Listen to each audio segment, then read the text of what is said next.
IILA, which is the Institute for Legislative Affairs, is a civil society organization that works with policymakers, parliamentarians and other stakeholders to promote pro-people policies and legislation.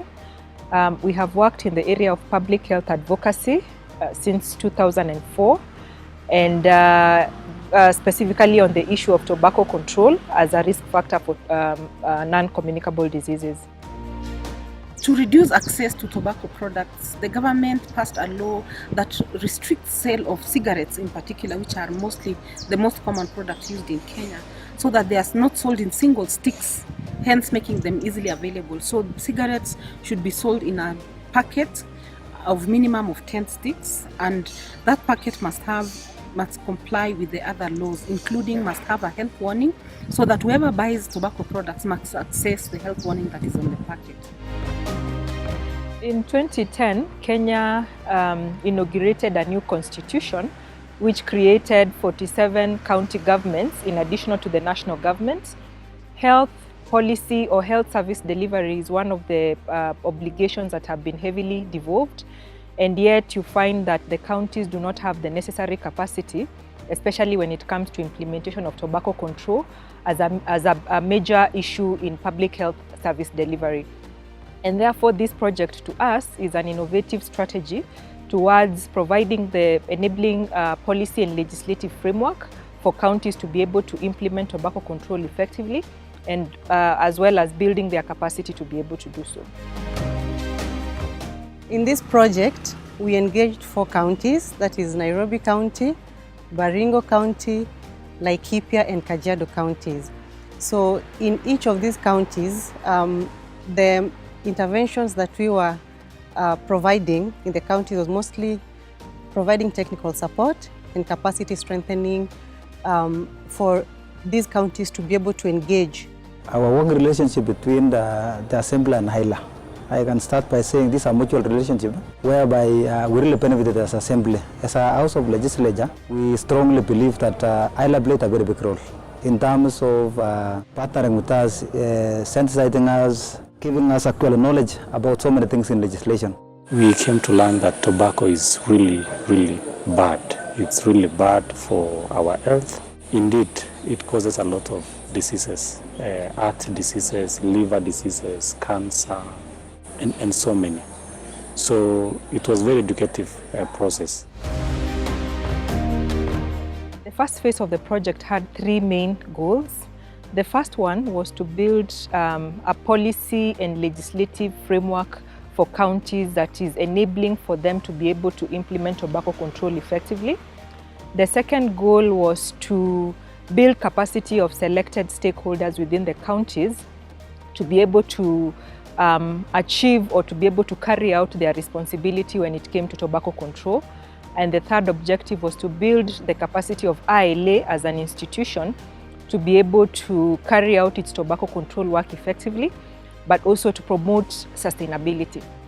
The project had a number of outcomes. The first one is capacity building and awareness creation in tobacco control. We're able to mobilize stakeholders to support or to engage in tobacco control. Then through this project as well, we're able to generate evidence because we conducted a few studies.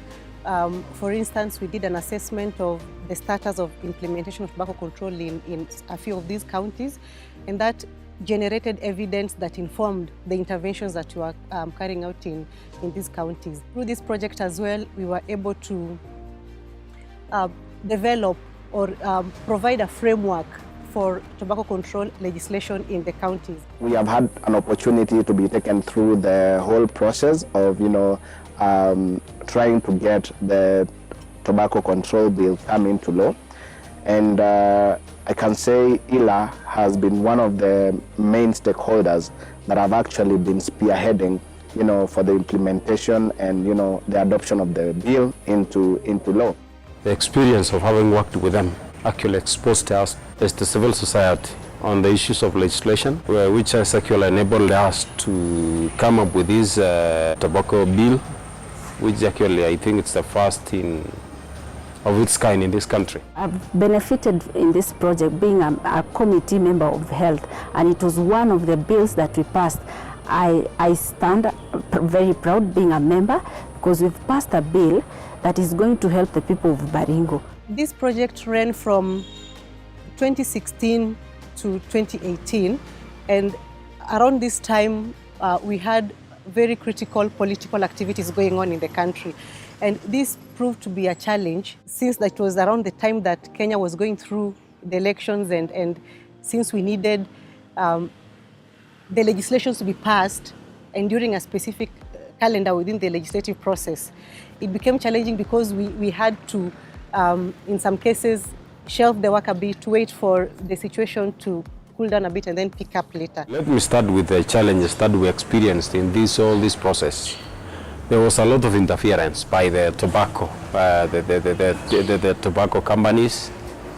They actually lobbied for this bill not to be passed because they saw as if we are interfering with their businesses.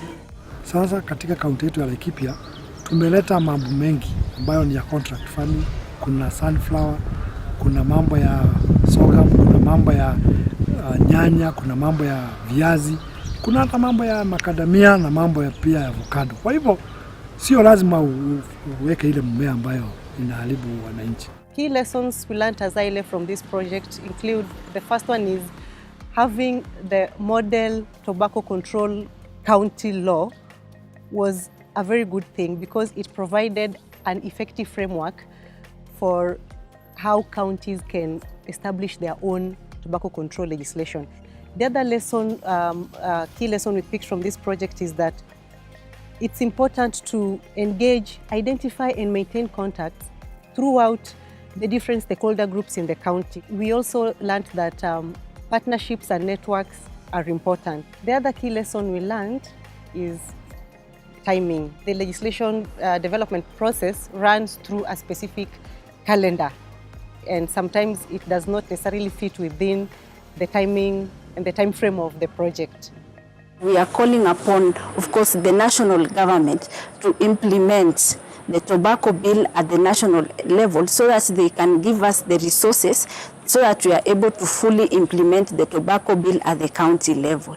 One recommendation around that is that counties need to be supported in whichever way. They need to be supported to be able to play their role in tobacco control implementation in the country. I would encourage, the partners in tobacco control, both in the country and partners beyond, to provide whatever support they can to the counties to effectively carry out their responsibilities in tobacco control implementation.